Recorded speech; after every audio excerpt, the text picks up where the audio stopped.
আসসালামু আলাইকুম, তমিস কুকিং সেন্টারে আপনাদের স্বাগতম। আজ গরমের দিনে সাদা ভাতের সাথে খাবার জন্য ছোট মাছের একটা রেসিপি নিয়ে চলে আসলাম। গরমের দিনে সাদা ভাতের সাথে কম তেল মশলাযুক্ত হালকা তরকারি খেতেই আসলে বেশি ভালো লাগে, আর পেটও ঠান্ডা থাকে।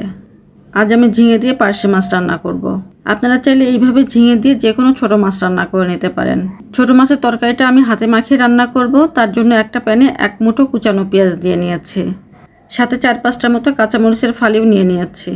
আধা চামচের কম ধনিয়ার গুঁড়া, সামান্য পরিমাণ হলুদের গুঁড়া, আধা চামচের কম জিরার গুঁড়া, সুন্দর একটা কালারের জন্য আধা চামচ শুকনো মরিচের গুঁড়া নিয়েছি। আপনারা চাইলে পুরো রান্নাটা কাঁচামরিচ দিয়েও করে নিতে পারেন। লবণ নিয়েছি এখানে স্বাদ মতো। আপনারা ঝাল আর লবণের পরিমাণটা আপনাদের টেস্ট অনুযায়ী কম বেশি করে নিতে পারেন। এখানে আমি আধা চামচ রসুন বাটা দিয়েছি আর 2 চামচ মতো রেগুলার রান্নার তেলও নিয়ে নিয়েছি। সব মশলাগুলো হাত দিয়ে ভালো মতো মেখে নিতে হবে। হাতে মাখানো তরকারি রান্না করতে গেলে মশলাগুলো আগে থেকে ভালো মতো ডলে ডলে মেখে নিলে খুব সহজে মশলাগুলো মাছ বা সবজির মধ্যে ঢুকতে পারে, আর তরকারির স্বাদটাও অনেক বেশি ভালো আসে। এই তরকারিটা আজ আমি সয়াবিন তেল দিয়ে রান্না করছি। আপনাদের হাতের কাছে সরিষার তেল থাকলে সরিষার তেল দিয়ে রান্না করতে পারেন, আবার একটু সরিষা বাটাও দিতে পারেন। সরিষা দিয়ে ছোট মাছ বা ঝিঙার তরকারি খেতে কিন্তু মজা লাগে। সব মশলাগুলো ভালো মতো মাখানো হয়ে গেলে মাছগুলো দিয়ে আলতো হাতে মাখিয়ে নিতে হবে। এখানে আমি 3টা ঝিঙে কেটে রেখেছিলাম, সেগুলো দিয়েও মশলা আর মাছের সাথে ভালো মতো মাখিয়ে নিলাম। ঝিঙেগুলো আমি মাছের মতো করে লম্বা করে কেটে নিয়েছি। আপনারা চাইলে এর থেকে ছোট বা বড় করে কেটে নিতে পারেন। পার্শে মাছ খুব নরম মাছ, খুব তাড়াতাড়ি সিদ্ধ হয়ে যায়, আর ঝিঙেও খুব তাড়াতাড়ি সিদ্ধ হয়ে যায়। তাই 1 কাপ মতো পানি দিলাম। তাছাড়া ঝিঙে দিয়েও অনেক পানি বের হবে, সেই পানি দিয়েই মাছ আর ঝিঙেগুলো ভালো মতো সিদ্ধ হয়ে যাবে।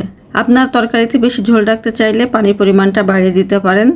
মাছ আর ঝিঙেগুলো এখন একটু নেড়েচেড়ে পানির সাথে মিশিয়ে নিয়ে একটা ঢাকনি দিয়ে ঢেকে দিলাম।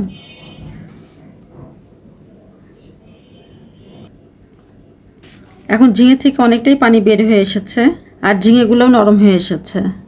এখন আর বেশি নাড়াচাড়া করব না। পার্শে মাছ অনেক নরম মাছ, বেশি নাড়াচাড়া করলে ভেঙে যাবে, তাই আবার ঢাকা দিয়ে ঝোলটা কমে আসা পর্যন্ত রান্না করে নেব। এখন ঝোলটা অনেকটাই কমে এসেছে। প্যানটা ধরে ভালো মতো নাড়িয়ে চাড়িয়ে দিলাম, যাতে নিচে যদি কোনো মাছ বা ঝিঙে প্যানের গায়ে আটকে থাকে সেগুলো উঠে আসবে।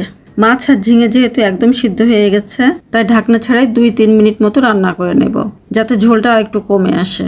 এই তরকারিতে আমি গা মাখা ঝোল রাখবো, তাই আরেকটু জাল দিয়ে ঝোলটা শুকিয়ে নেব। আপনারা যদি ঝোল রাখতে চান তাহলে এই পর্যায়ে চুলাটা বন্ধ করে দিতে পারেন। আরও 2-3 মিনিট পর আমি ঝিঙে আর পার্শে মাছের তরকারিটা একটা বাটিতে নামিয়ে নিলাম। এখন সাদা ভাতের সাথে এটা পরিবেশন করব। তো ভিউয়ার্স, আমার আজকের ভিডিওটা আপনাদের কেমন লাগলো অবশ্যই কমেন্ট করে জানাবেন। ভালো থাকবেন সবাই। আল্লাহ হাফেজ।